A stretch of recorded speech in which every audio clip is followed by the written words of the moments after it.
Halo semua, kami dari kelompok keempat akan menjelaskan mengenai polusi udara akibat asap pabrik di kawasan industrial. Anggota kelompok kami ada 8 orang, yaitu Yoga, Nafisa, Nadia, Dian, Sinta, Fauzia, Farhan, dan Ellen. Berikut merupakan beberapa topik pembahasan yang akan kami bahas pada presentasi kami. Yang pertama, sumber otoritas.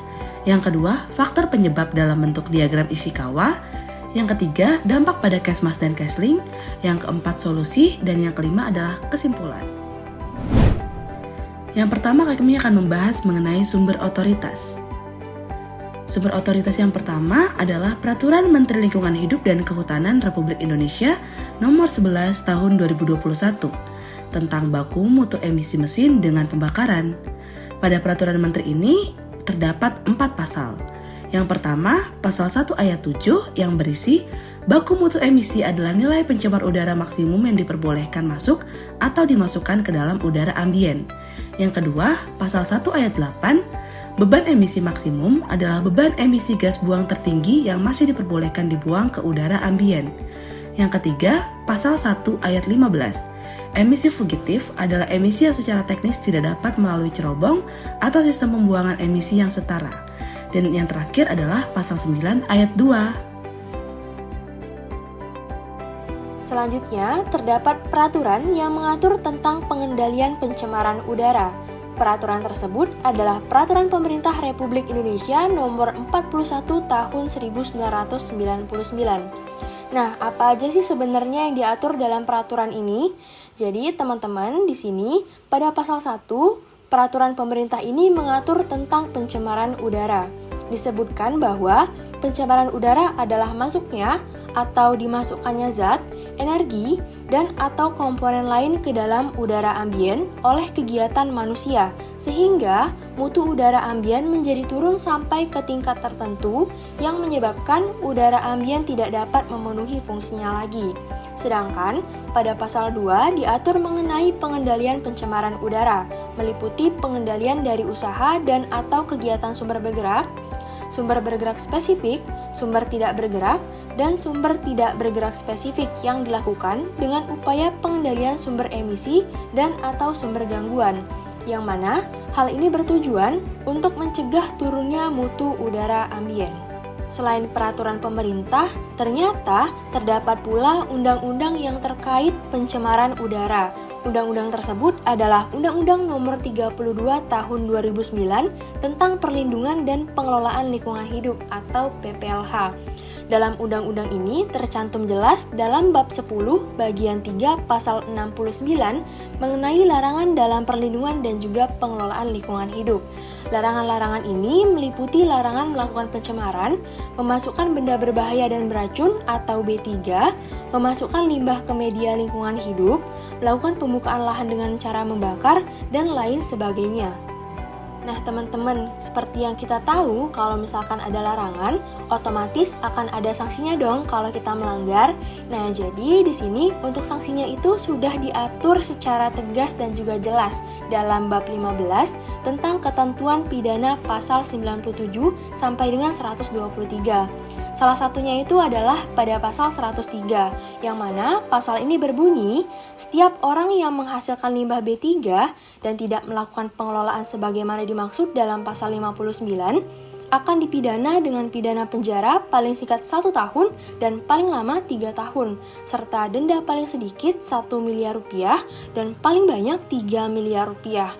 Wah, sangat berat kan teman-teman untuk sanksi yang dapat kita peroleh kalau misalkan kita melanggar peraturan yang sudah ditetapkan. Maka dari itu, marilah kita saling melindungi dan juga saling mengelola lingkungan hidup di sekitar kita. Yuk, sekarang kita cari tahu tentang apa saja penyebab parahnya pencemaran udara akibat asap pabrik dengan menggunakan diagram Ishikawa. Faktor penyebab pertama yaitu zat emisi, termasuk sulfur dioksida, nitrogen dioksida, karbon monoksida, partikulat, dan hidrokarbon. Juga, kebutuhan industri yang padat juga ikut menjadi faktor yang penting, seperti kebutuhan karet, sawit, pertambangan, listrik dan semen, migas, minyak goreng dan makanan, besi dan baja, dan juga pupuk. Nah, untuk mengukur kadar polusi udara, kita dapat menggunakan skala API atau Air Pollution Index. 0 artinya konsentrasi 0, 100 artinya standar kualitas udara, 200 artinya waspada, 300 artinya peringatan, 400 artinya darurat, dan 500 artinya bahaya yang signifikan. Faktor selanjutnya adalah regulasi dari pemerintah yang sudah diatur pada Peraturan Pemerintah Nomor 41 Tahun 1999, Peraturan Menteri Lingkungan Hidup dan Kehutanan Nomor 11 Tahun 2021, dan Peraturan Menteri Lingkungan Hidup dan Kehutanan Nomor 13 Tahun 2021. Faktor yang tidak kalah penting juga adalah dari pengelola. Hal ini bisa berupa pengujian secara periodik jarang dilakukan, kepatuhan terhadap aturan yang relatif, tidak teliti, tidak memahami pemakaian alat, dan tidak melakukan pengecekan secara berkala.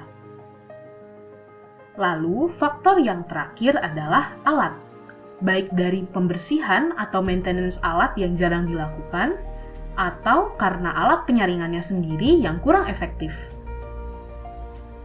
Semua faktor ini ikut berkontribusi dalam memperparah polusi udara di kawasan industri, hingga menyebabkan adanya gangguan kesehatan dan lingkungan.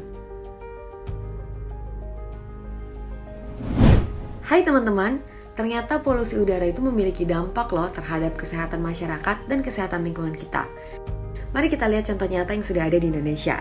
Yang pertama adalah contoh di Karawang. Di kota Karawang, warga mengeluhkan adanya polusi udara fly ash. Jadi di sana, asap-asap dari pabrik tersebut mengandung suatu butiran-butiran hitam yang ternyata mengotori lingkungan kita. Bahkan rumah-rumah warga setiap paginya akan dipenuhi oleh debu-debu hitam, sehingga mereka harus sering-sering untuk menyapu. Wah, ternyata emang bisa ya untuk melakukan pencemaran terhadap lingkungan kita. Selanjutnya kita masuk ke Maluku Utara. Maluku Utara adalah suatu pulau penghasil bahan baku baterai kendaraan listrik. Bisa kita bayangkan begitu banyak di sana ada produksi-produksi dari nikel tersebut, yang mana pasti akan mengeluarkan asap sebagai produk hasil sisanya kan. Nah ternyata setelah dilakukan penelitian, asap-asap tersebut menimbulkan suatu penyakit terhadap orang-orang di sekitarnya. Dari bulan Januari, Februari, Maret, April, Mei, Juni ditemukan bahwa terdapat orang 326 yang mengalami infeksi saluran pernapasan atas. Wah, kalau semakin lama dibiarkan, ini akan semakin bertambah tentunya. Dan kita melihat lagi hal yang terjadi pada ibu kota kita, yaitu Jakarta. Di tahun 2019, asap pabrik mencemari udara di Jakarta. Sampai-sampai Gubernur di Jakarta, Pak Anies Baswedan, harus meminta untuk melakukan ubah cara produksi. Ada sekitar 25 perusahaan yang diduga mencemari lingkungan asap.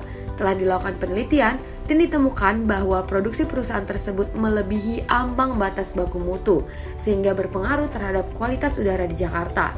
Bapak Gubernur kita sendiri pun sampai memberikan sanksi berupa pencabutan izin.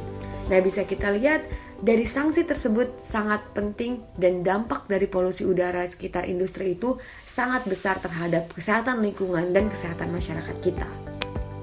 Asap yang keluar dari cerobong asap milik berbagai pabrik industri di Indonesia tidak tersaring dengan baik. Hal ini dikarenakan filter cerobong yang kurang diperhatikan dengan baik. Jika hal tersebut dibiarkan, maka asap yang dikeluarkan akan banyak membawa debu dan bau yang tidak sedap. Selain itu, berbagai zat kimia seperti karbon monoksida, sulfur dioksida, serta nitrogen oksida akan semakin banyak dan bersifat toksik bagi makhluk hidup. Polusi akibat asap pabrik dapat berisiko menyebabkan berbagai penyakit pada manusia. Di antaranya ialah masalah pernapasan seperti asma, penyakit paru obstruktif kronik atau PPOK, pneumonia dan dyspno atau sesak nafas, bersin dan batuk-batuk berdahak, iritasi terhadap mata, serta bahkan dapat menyebabkan kanker. karena tadi sudah dijelaskan mengenai faktor penyebab dan juga dampak dari polusi udara, bukan berarti polusi udara itu tidak ada solusinya. Menurut Peraturan Pemerintah Nomor 41 Tahun 1999, yaitu industri wajib melakukan pengendalian pencemaran udara atau bisa disingkat dengan PPU. Dan jika dirangkum, penanggung jawab wajib memenuhi ketentuan sebagai berikut. Yang pertama, membuat cerobong emisi yang dilengkapi dengan sarana pendukung dan alat pengaman. Yang kedua, memasang alat ukur pemantauan yang meliputi kadar dan laju air volume untuk setiap cerobong emisi yang tersedia, serta alat ukur arah dan kecepatan angin. Yang ketiga, melakukan pencatatan harian hasil emisi yang dikeluarkan dari setiap cerobong emisi. Yang keempat, menyampaikan laporan hasil pemeriksaan sebagaimana dimaksud kepada gubernur dengan tembusan kepada kepala badan sekurang-kurangnya sekali dalam 3 bulan. Yang kelima, melaporkan kepada gubernur serta kepala badan apabila ada kejadian tidak normal dan atau dalam keadaan darurat yang mengakibatkan baku mutu emisi dilampaui. Yang keenam, wajib menyampaikan laporan hasil pemantauan setiap 3 bulan sekali, baik dari peralatan CEM kepada gubernur atau bupati atau wali kota tembusan kepada menteri. Yang ketujuh, wajib memasang Continuous Emission Monitoring atau CEM pada cerobong tertentu, dan bagi cerobong yang tidak dipasang peralatan CEM, wajib dilakukan pengukuran manual dalam waktu 6 bulan sekali, yaitu meliputi industri pupuk, semen, besi baja, pulp dan kertas, minyak dan gas.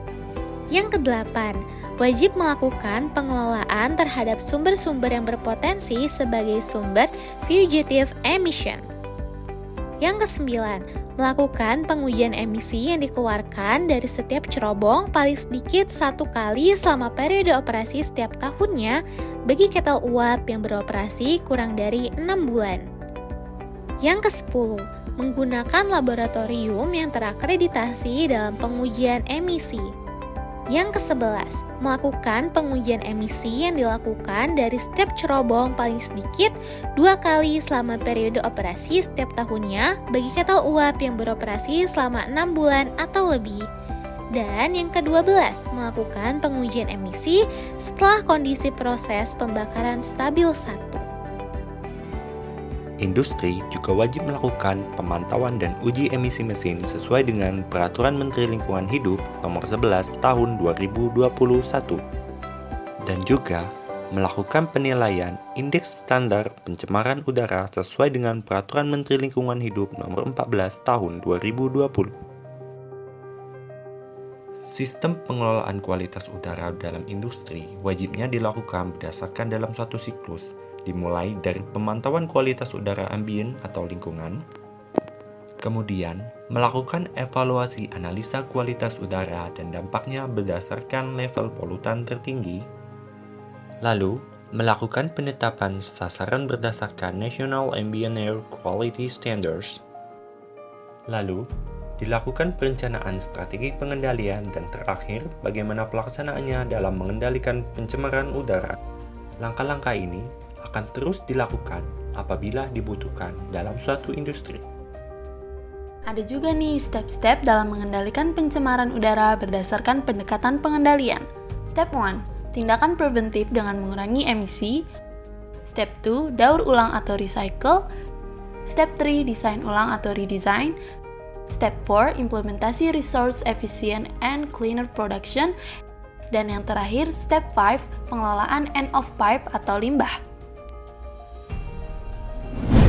Dari hasil diskusi kali ini, didapatkan kesimpulan berupa pencemaran udara pada pabrik disebabkan oleh emisi gas buang cerobong industri yang tidak terfilter dengan baik, sehingga asap hasil pembakaran yang keluar dari cerobong asap pabrik mengandung zat-zat dan kandungan logam berbahaya yang dapat mencemari udara. Dampak dari pencemaran ini dapat diminimalisir apabila setiap industri menggunakan penyaring dan pengaman pada cerobong asap pabriknya, merawat dan memelihara peralatan secara berkala, mengukur jumlah emisi secara berkala, serta mencatat dan melaporkan setiap kejadian yang tidak diinginkan atau abnormal kepada pemerintah setempat. Hal ini didukung pula oleh peran pemerintah dalam memeriksa industri dengan otorisasi sebagaimana telah diatur dalam undang-undang yang telah ditetapkan. Halo, terima kasih telah menonton video kami.